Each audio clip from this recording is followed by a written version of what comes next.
सुरक्षा दाबी रे कला ब्याज पिंधिले वन कर्मचारी ओडिशा अनगेजेटेड वन कर्मचारी राज्य संघ तरफ सरकार को 3 दफा दाबी प्रदान करा जायछि।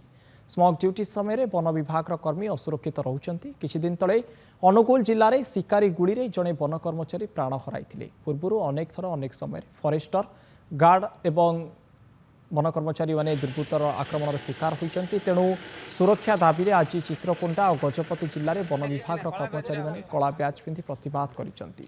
ड्यूटी समय सुरक्षा सह कार्यानुष्ठान, द्वितीय फॉरेस्ट कमिशन गठन, दरमा और बीमा प्रदान आदि दाबी करिछि संघ। 21 तारिख सुधा दाबी पूरण नहेले राज्यर समस्त कर्मचारी सामूहिक छुट्टी नेबाकु मध्य चेतावनी दैछंती। कौन से दाबी भी सरकार आलोचना करना कि पदक्षेप नहीं तेणुक आज शांतिपूर्ण भाव में कला बेच परिधान करके ड्यूटी करुँ प्रोटेक्शन छाड़ी बाकी अन्य ड्यूटी करूँ 21 तारीख पर्यंत।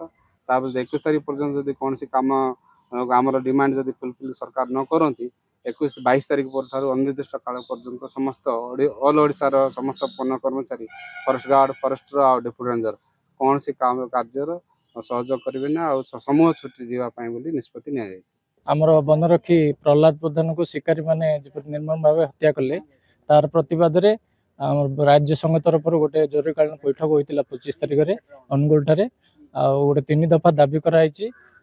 दोषी को अरेस्ट करने संगे संगे ताको फास्ट ट्रैक कोर्ट रे ताको ये करने कराई।